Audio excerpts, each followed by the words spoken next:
Jorge Luis Borges, el inmortal.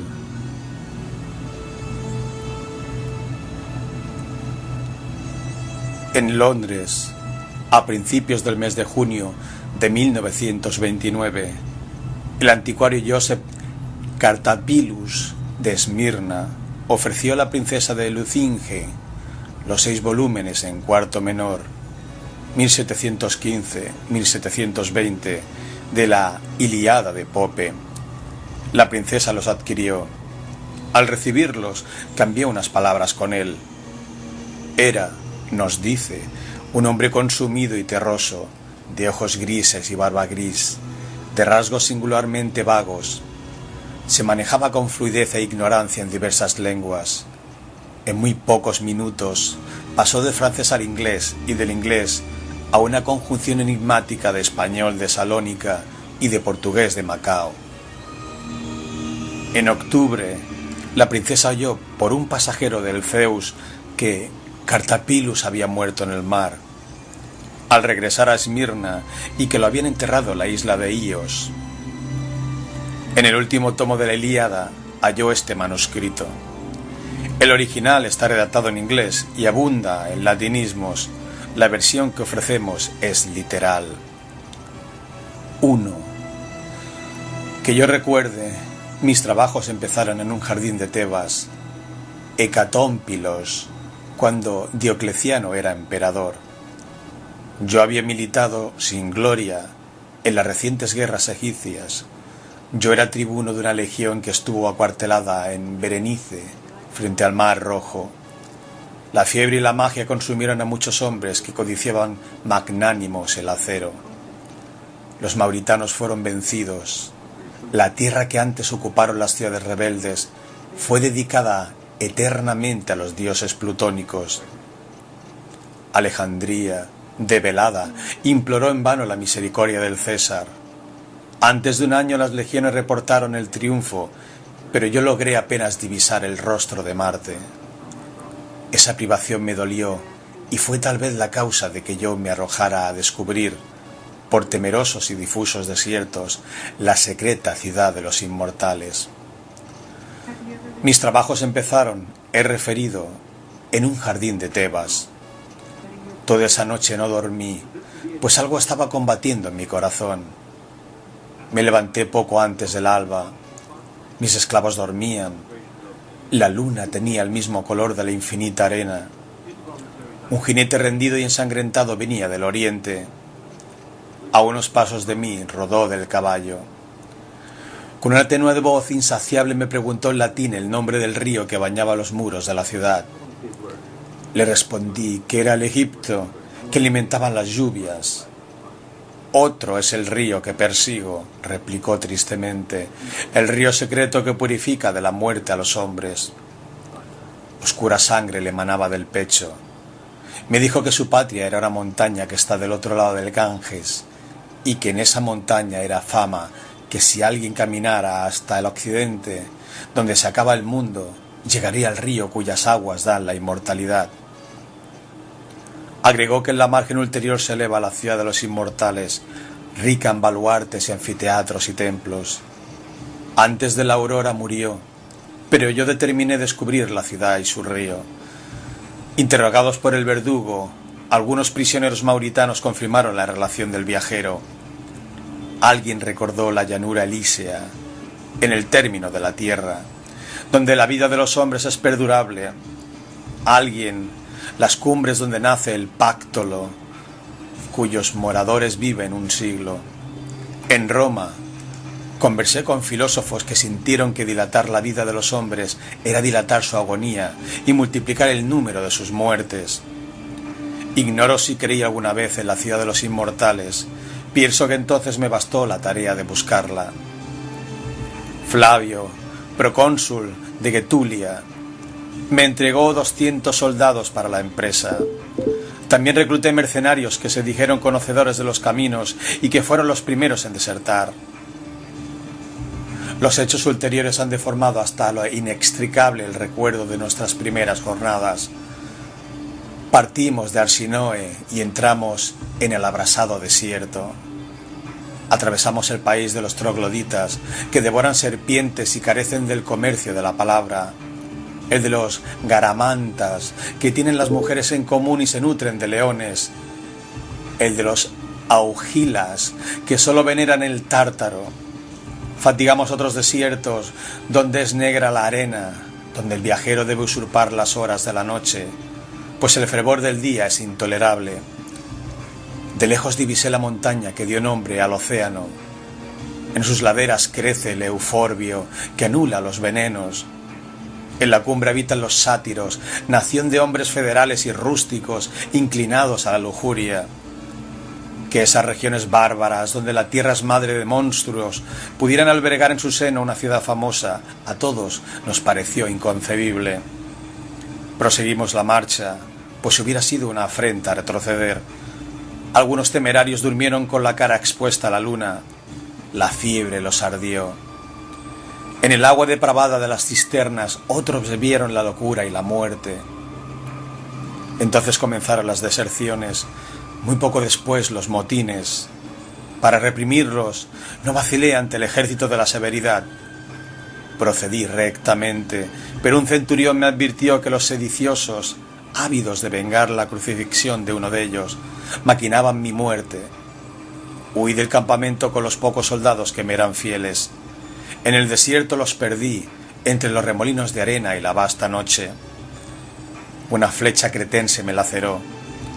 Varios días erré sin encontrar agua, o un solo enorme día multiplicado por el sol, por la sed y por el temor de la sed. Dejé el camino al arbitrio de mi caballo. En el alba, la lejanía se erizó de pirámides y de torres. Insoportablemente soñé con un exiguo y nítido laberinto.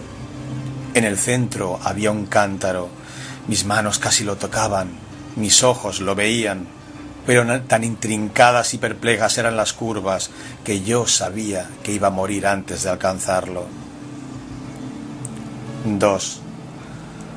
Al desenredarme por fin de esa pesadilla, me vi tirado y maniatado en un oblongo nicho de piedra, no mayor que una sepultura común, superficialmente excavado en el agrio declive de una montaña. Los lados eran húmedos, antes pulidos por el tiempo que por la industria.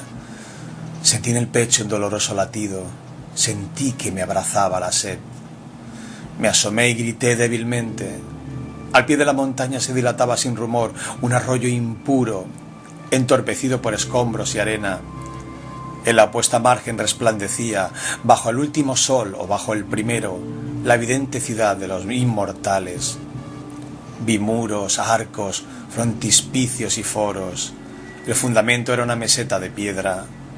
Un centenar de nichos irregulares, análogos al mío, surcaban la montaña y el valle. En la arena había pozos de poca hondura. De esos mezquinos agujeros y de los nichos emergían hombres de piel gris, de barba negligente, desnudos. Creí reconocerlos. Pertenecían a la estirpe bestial de los trogloditas, que infestan las riberas del Golfo Arábigo y las grutas etiópicas. No me maravillé de que no hablaran y de que devoraran serpientes. La urgencia de la sed me hizo temerario. Consideré que estaba a unos 30 pies de la arena. Me tiré, cerrados los ojos, atadas a la espalda las manos, montaña abajo. Hundí la cara ensangrentada en agua oscura. Bebí como se abrevan los animales. Antes de perderme otra vez en el sueño y en los delirios, inexplicablemente repetí unas palabras griegas. Los ricos teucros de Celea que beben el agua negra del Esepo. No sé cuántos días y noches rodaron sobre mí.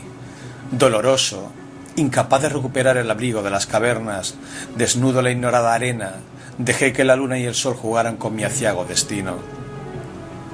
Los trogloditas, infantiles en la barbarie, no me ayudaron a sobrevivir o a morir. En vano les rogué que me dieran muerte. Un día, con el filo de un pedernal rompí mis ligaduras. Otro me levanté y pude mendigar o robar.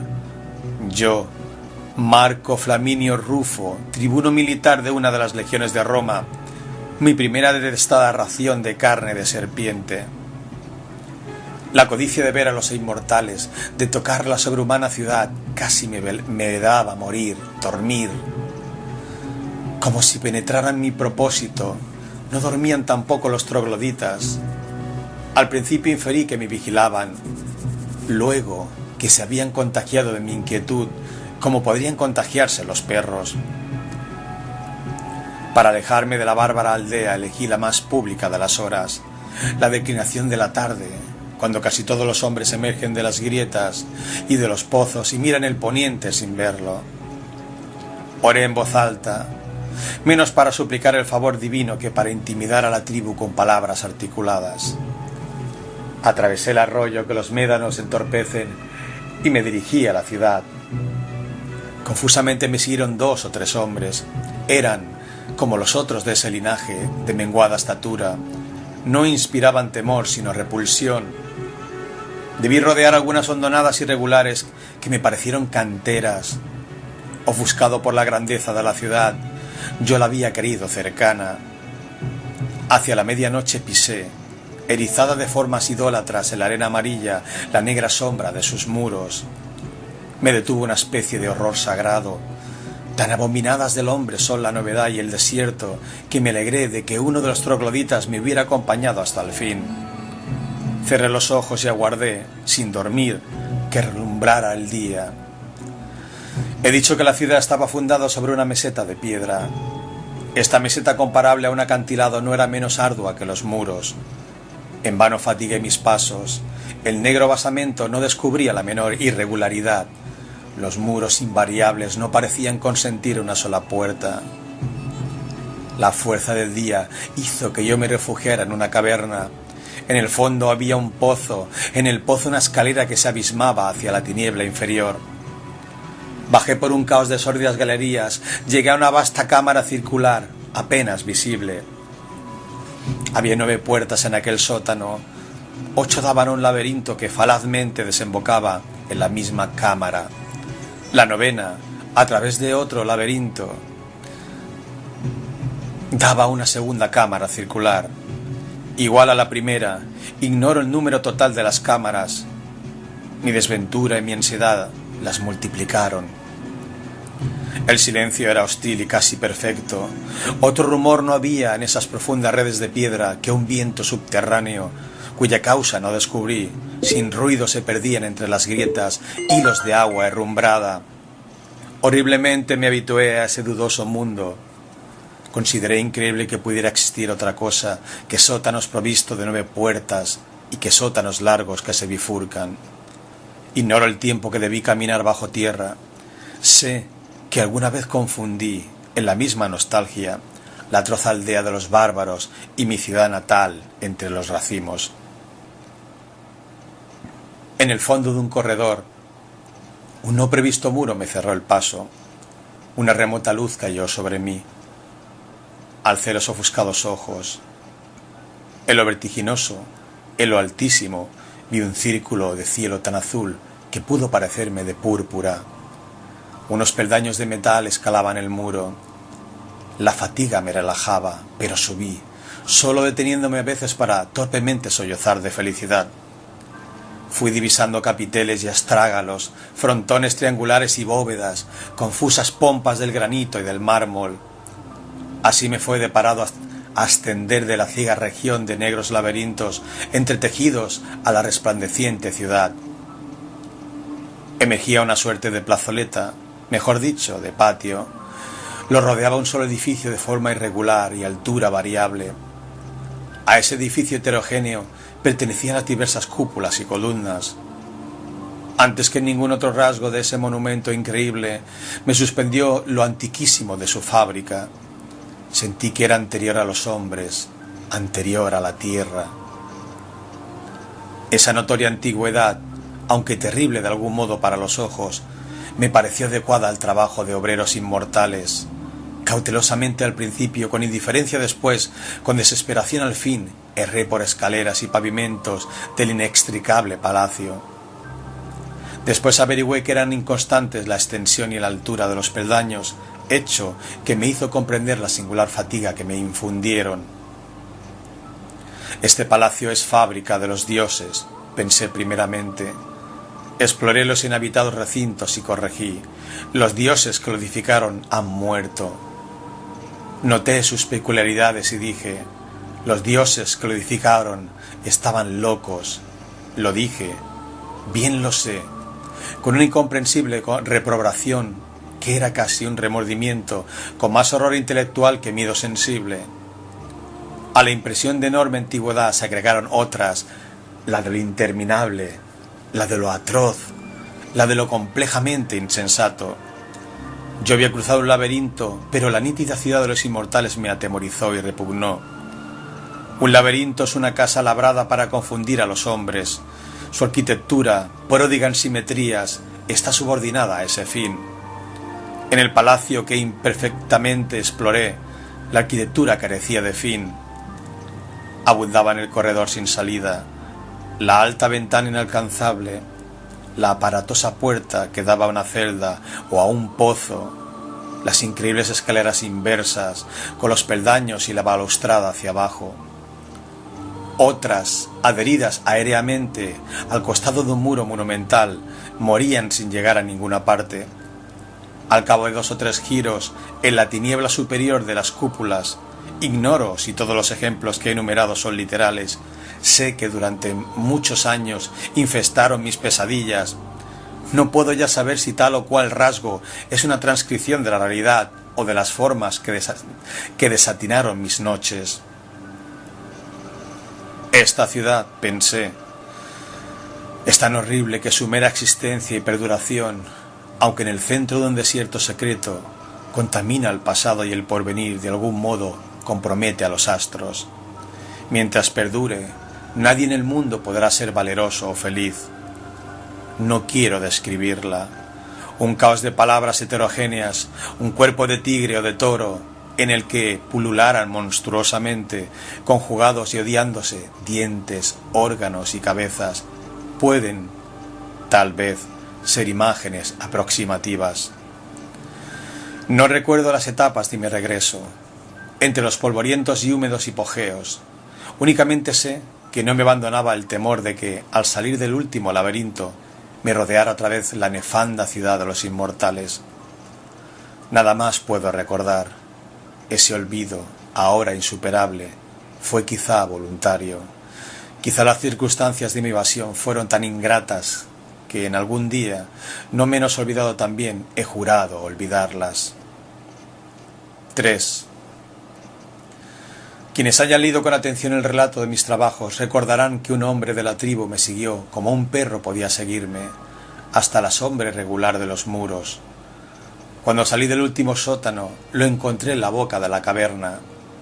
Estaba tirado en la arena, donde trazaba torpemente y borraba una hilera de signos que eran como las letras de los sueños, que uno está a punto de entender y luego se juntan. Al principio creí que se trataba de una escritura bárbara. Después vi que es absurdo imaginar que los hombres que no llegaron a la palabra lleguen a la escritura. Además, ninguna de las formas era igual a otra, lo cual excluía o alejaba la posibilidad de que fueran simbólicas.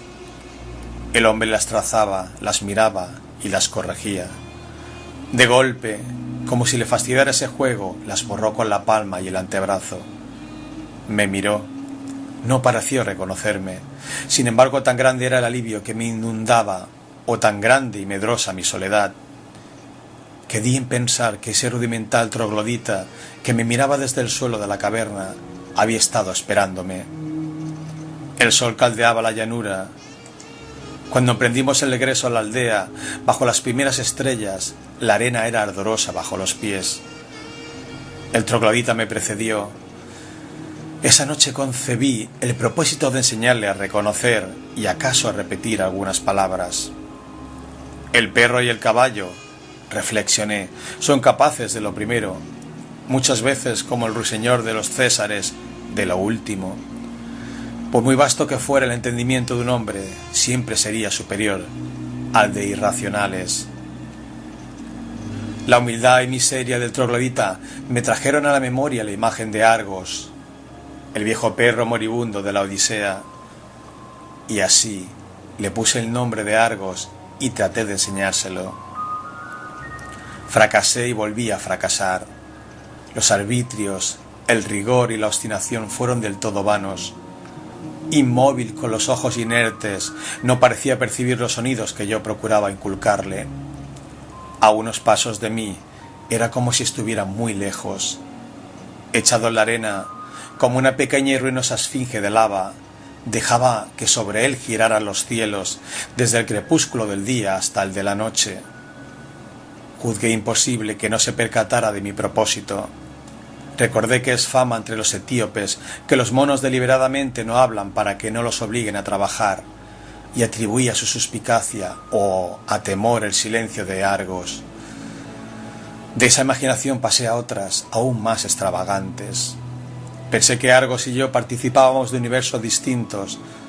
Pensé que nuestras percepciones eran iguales, pero que Argos las combinaba de otra manera y construía con ellas otros objetos. Pensé que acaso no había objetos para él, sino un vertiginoso y continuo juego de impresiones brevísimas. Pensé en un mundo sin memoria, sin tiempo. Consideré la posibilidad de un lenguaje que ignora los sustantivos, un lenguaje de verbos impersonales o de indeclinables epítetos. Así fueron muriendo los días, y con los días los años, pero algo parecido a la felicidad ocurrió una mañana. Llovió con la lentitud poderosa. Las noches de desierto pueden ser frías, pero aquella había sido un fuego. Soñé con un río de Tesalia, a cuyas aguas yo había restituido un pez de oro. Venía a rescatarme. Sobre la roja arena y la negra piedra yo lo oía acercarse. La frescura del aire y el rumor atareado de la lluvia me despertaron. Corrí desnudo a recibirla. Declinaba la noche. Bajo las nubes amarillas la tribu, no menos dichosa que yo, se ofrecía a los vívidos aguaceros en una especie de éxtasis. Parecían coribantes a quienes posee la divinidad. Argos, puestos los ojos en la esfera, gemía. Raudales le rodaban por la cara, no sólo de agua, sino después lo supe de lágrimas. Argos, le grité, Argos. Entonces, con mansa admiración, como si descubriera una sola perdida y olvidada hace mucho tiempo, Argos balbuceó estas palabras: Argos, perro de Ulises, y después también sin mirarme, este perro tirado en el estiércol. Fácilmente aceptamos la realidad, acaso porque intuimos que nada es real. Le pregunté qué sabía de la Odisea. La práctica del griego le era penosa. Tuve que repetir la pregunta. Muy poco, dijo, menos que el rapsoda más pobre. Ya habrán pasado 1100 años desde que la inventé. 4. Todo me fue dilucidado aquel día. Los trogloditas eran los inmortales, el riacho de aguas arenosas, el río que buscaba al jinete. En cuanto a la ciudad cuyo renombre se había dilatado hasta el Ganges, 9 siglos hacía que los inmortales la habían asolado. Con las reliquias de su ruina erigieron en el mismo lugar la desatinada ciudad que yo recorrí, suerte de parodia o reverso y también templo de los dioses irracionales que manejan el mundo y de los que nada sabemos, salvo que no se parecen al hombre. Aquella fundación fue el último símbolo a que condescendieron los inmortales. Marca una etapa en que, juzgando que toda empresa es vana, determinaron vivir en el pensamiento, en la pura especulación. Erigieron la fábrica, la olvidaron y fueron a morar en las cuevas. Absortos, casi no percibían el mundo físico. Esas cosas Homero las refirió como quien habla con un niño. También me refirió su vejez y el postrer viaje que emprendió, movido, como Ulises, por el propósito de llegar a los hombres que no saben lo que es el mar, ni comen carne sazonada con sal, ni sospechan lo que es un remo. Habitó un siglo en la ciudad de los inmortales. Cuando la derribaron, aconsejó la fundación de la otra. Ello no debe sorprendernos. Es fama que después de cantar la guerra de Ilión, cantó la guerra de las ranas y los ratones. Fue como un dios que creara el cosmos y luego el caos. Ser inmortal es baladí, menos el hombre. Todas las criaturas lo son, pues ignoran la muerte. Lo divino, lo terrible, lo incomprensible es saberse inmortal. He notado que, pese a las religiones, esa convicción es rarísima. Israelitas, cristianos y musulmanes profesan la inmortalidad, pero la veneración que tributan al primer siglo prueba que solo creen en él, ya que destinan todos los demás, en número infinito, a premiarlo o castigarlo. Más razonable me parece la rueda de ciertas religiones del Indostán. En esa rueda, que no tiene principio ni fin, cada vida es efecto de la anterior y engendra la siguiente, pero ninguna determina el conjunto.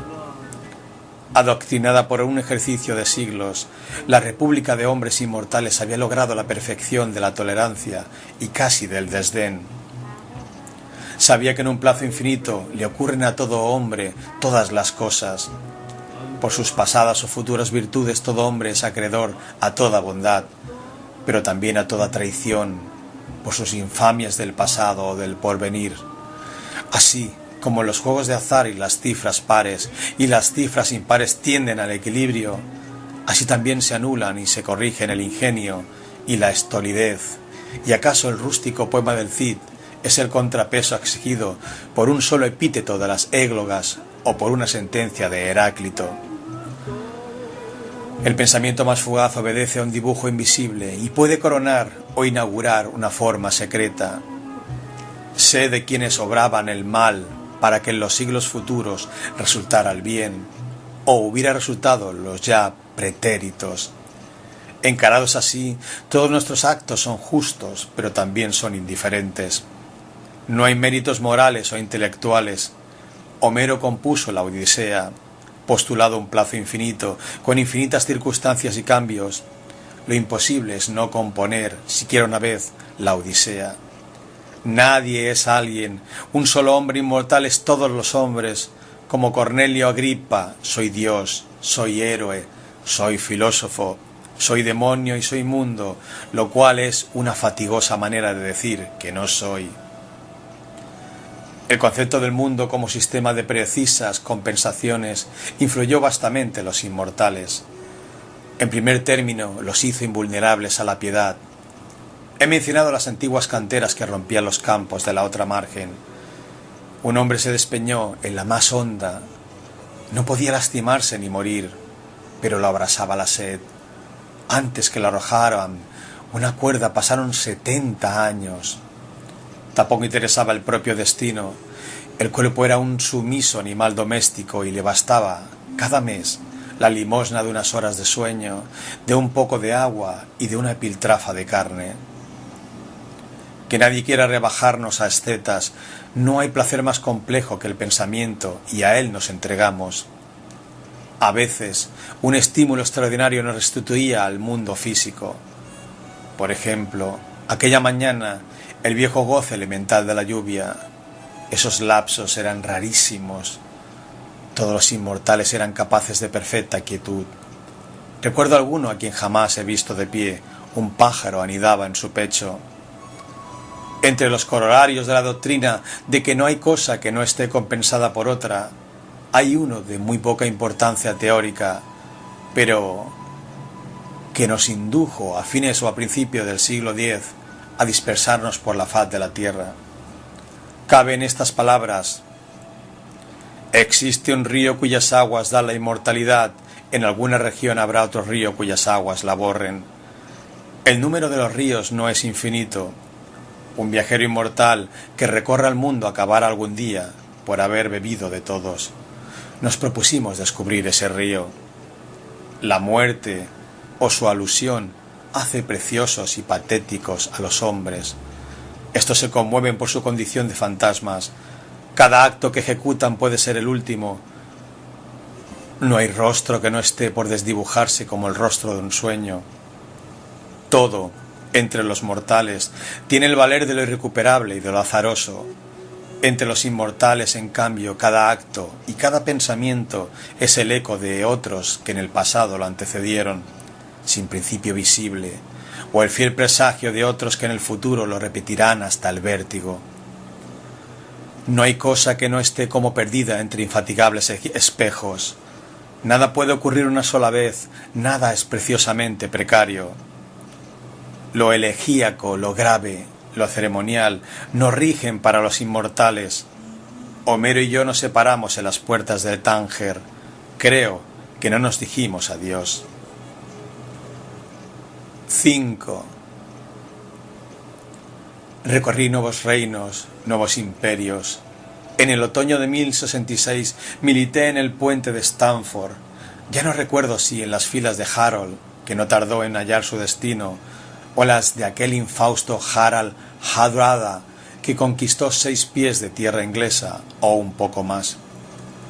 En el 7º siglo de la Égira, en el arrabal de Bulak, transcribí con pausada caligrafía, en un idioma que he olvidado, en un alfabeto que ignoro, los 7 viajes de Sinbad y la historia de la ciudad de bronce. En un patio de la cárcel de Samarcanda he jugado muchísimo al ajedrez. En Bikanir he profesado la astrología y también en Bohemia. En 1038 estuve en Kolotzbar y después en Leipzig. En Aberdeen, en 1714, me suscribí a los 6 volúmenes de la Ilíada de Pope. Sé que los frecuenté con deleite. Hacia 1729 discutí el origen de ese poema con un profesor de retórica llamado, creo, Giambattista. Sus razones me parecieron irrefutables. El 4 de octubre de 1921, el Patna, que me conducía a Bombay, tuvo que fondear en un puerto de la costa eritrea. Bajé. Recordé otras mañanas muy antiguas, también frente al Mar Rojo, cuando yo era tribuno de Roma y la fiebre y la magia y la inición consumían a los soldados. En las afueras vi un caudal de agua clara. La probé, movido por la costumbre. Al reprechar la margen, un árbol espinoso me laceró el dorso de la mano. El inusitado dolor me pareció muy vivo.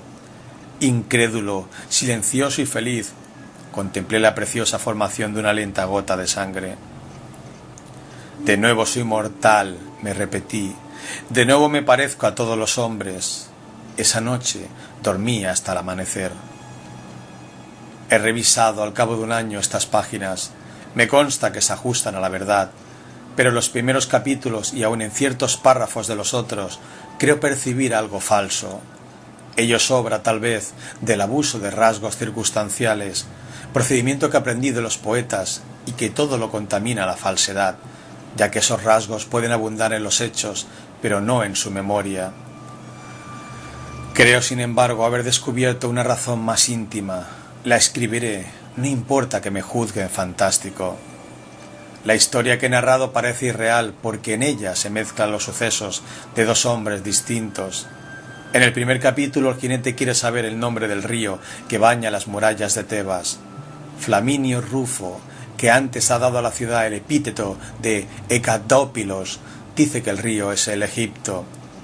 Ninguna de esas locuciones es adecuada a él, sino a Homero, que hace mención expresa en la Ilíada de Tebas, Hecatómpilos, y en la Odisea, por boca de Proteo y de Ulises, dicen invariablemente Egipto por Nilo. En el capítulo 2, el romano, al beber el agua inmortal, pronuncia unas palabras en griego. Esas palabras son homéricas y pueden buscarse en el fin del famoso catálogo de las naves. Después, en el vertiginoso palacio, habla de una reprobación que era casi un remordimiento.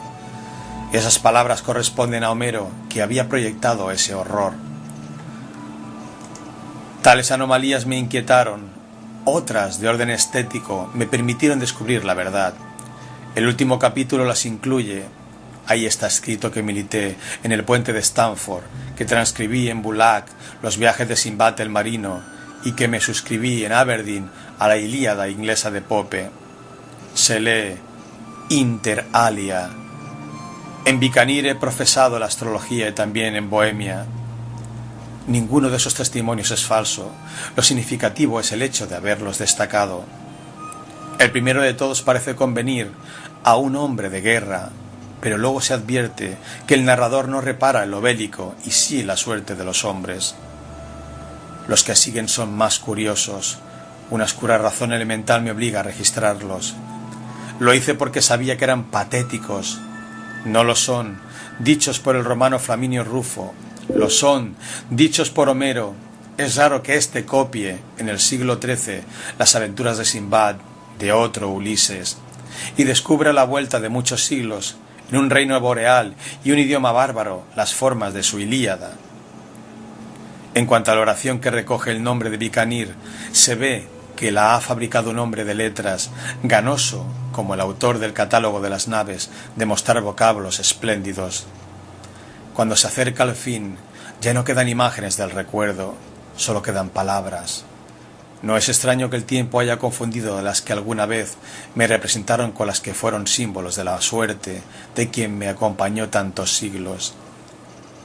Yo he sido Homero, en breve seré nadie, como Ulises, en breve seré todos, estaré muerto. Postdata de 1950. Entre los comentarios que ha despertado la publicación anterior, el más oscuro, ya que no es el más urbano, bíblicamente se titula A Coat of Many Colors, Manchester 1948, y es obra de la tenacísima pluma del doctor Nahum Cordovero. Abarca unas 100 páginas. Habla de los centones griegos, de los centones de la baja latinidad, de Ben Jonson, que definió a sus contemporáneos con retazos de Séneca, del Virgilius Evangelizans de Alexander Ross, de los artificios de George Moore y de Eliot, y finalmente de la narración atribuida al anticuario Joseph Cartapilus. Denuncia en el primer capítulo breves interpolaciones de Plinio, Historia Naturalis, quinto, 8, en el segundo de Thomas de Quincy, Greetings 3,439, en el tercero de una epístola de Descartes al embajador Pierre Clanut, en el cuarto de Bernard Shaw, Back to Methuselah 5, infiere de esas intrusiones o hurtos que todo el documento es apócrifo. A mi entender, la conclusión es inadmisible. Cuando se acerca el fin, escribió Cartapilus, ya no quedan imágenes del recuerdo, solo quedan palabras, palabras, palabras desplazadas y mutiladas, palabras de otros. Fue la pobre limosna que le dejaron las horas y los siglos.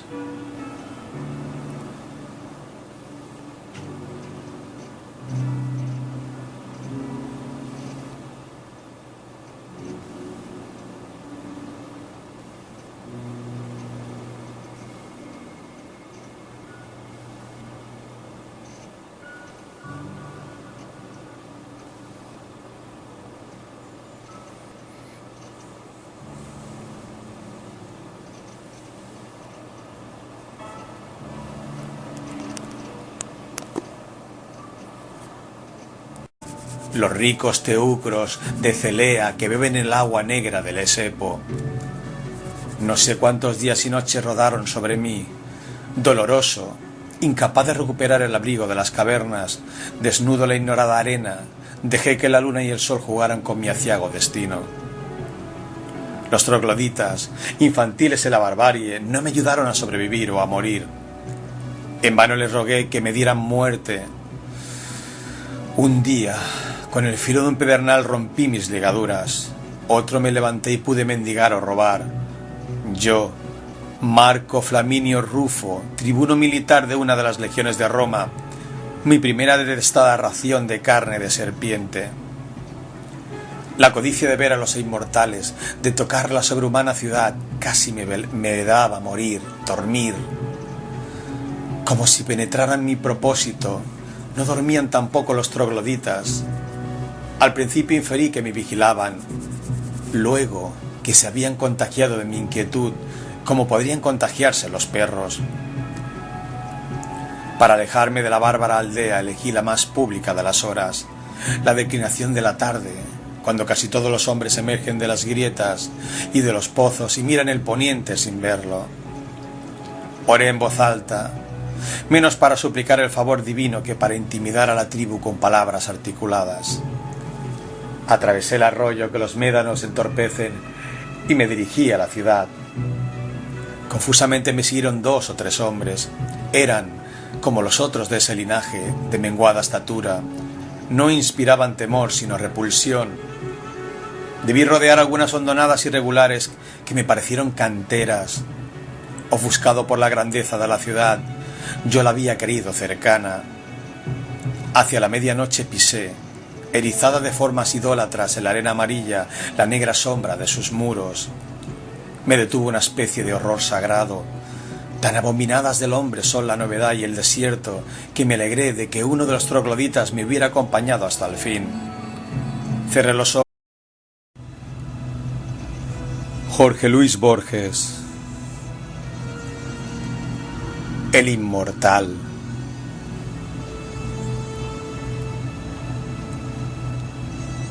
En Londres, a principios del mes de junio de 1929, el anticuario Joseph Cartapilus de Esmirna ofreció a la princesa de Lucinge los 6 volúmenes en cuarto menor, 1715-1720, de la Ilíada de Pope. La princesa los adquirió.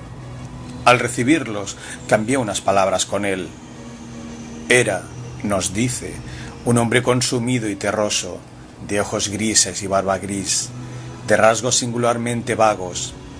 Se manejaba con fluidez e ignorancia en diversas lenguas. En muy pocos minutos pasó del francés al inglés y del inglés a una conjunción enigmática de español de Salónica y de portugués de Macao. En octubre, la princesa oyó por un pasajero del Zeus que Cartapilus había muerto en el mar, al regresar a Esmirna, y que lo habían enterrado en la isla de Ios. En el último tomo de la Ilíada halló este manuscrito. El original está redactado en inglés y abunda en latinismos. La versión que ofrecemos es literal. 1. Que yo recuerde, mis trabajos empezaron en un jardín de Tebas, Hecatómpilos, cuando Diocleciano era emperador. Yo había militado sin gloria en las recientes guerras egipcias. Yo era tribuno de una legión que estuvo acuartelada en Berenice, frente al Mar Rojo. La fiebre y la magia consumieron a muchos hombres que codiciaban magnánimos el acero. Los mauritanos fueron vencidos. La tierra que antes ocuparon las ciudades rebeldes fue dedicada eternamente a los dioses plutónicos. Alejandría, debelada, y bastó la tarea de buscarla. Flavio, procónsul de Getulia, me entregó 200 soldados para la empresa. También recluté mercenarios que se dijeron conocedores de los caminos y que fueron los primeros en desertar. Los hechos ulteriores han deformado hasta lo inextricable el recuerdo de nuestras primeras jornadas. Partimos de Arsinoe y entramos en el abrasado desierto. Atravesamos el país de los trogloditas, que devoran serpientes y carecen del comercio de la palabra. El de los garamantas, que tienen las mujeres en común y se nutren de leones. El de los augilas, que solo veneran el tártaro. Fatigamos otros desiertos, donde es negra la arena, donde el viajero debe usurpar las horas de la noche, pues el fervor del día es intolerable. De lejos divisé la montaña que dio nombre al océano. En sus laderas crece el euforbio, que anula los venenos. En la cumbre habitan los sátiros, nación de hombres federales y rústicos, inclinados a la lujuria. Que esas regiones bárbaras, donde la tierra es madre de monstruos, pudieran albergar en su seno una ciudad famosa, a todos nos pareció inconcebible. Proseguimos la marcha, pues hubiera sido una afrenta retroceder. Algunos temerarios durmieron con la cara expuesta a la luna. La fiebre los ardió. En el agua depravada de las cisternas, otros vieron la locura y la muerte. Entonces comenzaron las deserciones, muy poco después los motines. Para reprimirlos, no vacilé ante el ejército de la severidad. Procedí rectamente, pero un centurión me advirtió que los sediciosos, ávidos de vengar la crucifixión de uno de ellos, maquinaban mi muerte. Huí del campamento con los pocos soldados que me eran fieles. En el desierto los perdí, entre los remolinos de arena y la vasta noche. Una flecha cretense me laceró. Varios días erré sin encontrar agua. o un solo enorme día multiplicado por el sol, por la sed, imploró en vano la misericordia del César. Antes de un año las legiones reportaron el triunfo, pero yo logré apenas divisar el rostro de Marte. Esa privación me dolió y fue tal vez la causa de que yo me arrojara a descubrir, por temerosos y difusos desiertos, la secreta ciudad de los inmortales. Mis trabajos empezaron, he referido, en un jardín de Tebas. Toda esa noche no dormí, pues algo estaba combatiendo en mi corazón. Me levanté poco antes del alba. Mis esclavos dormían. La luna tenía el mismo color de la infinita arena. Un jinete rendido y ensangrentado venía del oriente. A unos pasos de mí rodó del caballo. Con una tenue voz insaciable me preguntó en latín el nombre del río que bañaba los muros de la ciudad. Le respondí que era el Egipto, que alimentaban las lluvias. Otro es el río que persigo, replicó tristemente, el río secreto que purifica de la muerte a los hombres. Oscura sangre le manaba del pecho. Me dijo que su patria era una montaña que está del otro lado del Ganges, y que en esa montaña era fama que si alguien caminara hasta el occidente, donde se acaba el mundo, llegaría al río cuyas aguas dan la inmortalidad. Agregó que en la margen ulterior se eleva la ciudad de los inmortales, rica en baluartes y anfiteatros y templos. Antes de la aurora murió, pero yo determiné descubrir la ciudad y su río. Interrogados por el verdugo, algunos prisioneros mauritanos confirmaron la relación del viajero. Alguien recordó la llanura elísea, en el término de la tierra, donde la vida de los hombres es perdurable. Alguien, las cumbres donde nace el Páctolo, cuyos moradores viven un siglo. En Roma, conversé con filósofos que sintieron que dilatar la vida de los hombres era dilatar su agonía y multiplicar el número de sus muertes. Ignoro si creí alguna vez en la ciudad de los inmortales. Pienso que entonces me vi por el temor de la sed. Dejé el camino al arbitrio de mi caballo. En el alba, la lejanía se erizó de pirámides y de torres. Insoportablemente soñé con un exiguo y nítido laberinto. En el centro había un cántaro. Mis manos casi lo tocaban, mis ojos lo veían, pero tan intrincadas y perplejas eran las curvas que yo sabía que iba a morir antes de alcanzarlo. 2. Al desenredarme por fin de esa pesadilla, me vi tirado y maniatado en un oblongo nicho de piedra, no mayor que una sepultura común, superficialmente excavado en el agrio declive de una montaña. Los lados eran húmedos, antes pulidos por el tiempo que por la industria. Sentí en el pecho un doloroso latido, sentí que me abrazaba la sed. Me asomé y grité débilmente. Al pie de la montaña se dilataba sin rumor un arroyo impuro, entorpecido por escombros y arena.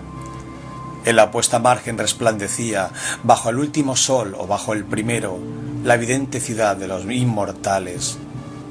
Vi muros, arcos, frontispicios y foros. El fundamento era una meseta de piedra. Un centenar de nichos irregulares, análogos al mío, surcaban la montaña y el valle. En la arena había pozos de poca hondura. De esos mezquinos agujeros y de los nichos emergían hombres de piel gris, de barba negligente, desnudos. Creí reconocerlos. Pertenecían a la estirpe bestial de los trogloditas, que infestan las riberas del Golfo Arábigo y las grutas etiópicas. No me maravillé de que no hablaran y de que devoraran serpientes. La urgencia de la sed me hizo temerario. Consideré que estaba a unos 30 pies de la arena. Me tiré, cerrados los ojos, atadas a la espalda las manos, montaña abajo. Hundí la cara ensangrentada en agua oscura. Bebí como se abrevan los animales. Antes de perderme otra vez en el sueño y en los delirios, inexplicablemente repetí unas palabras griegas.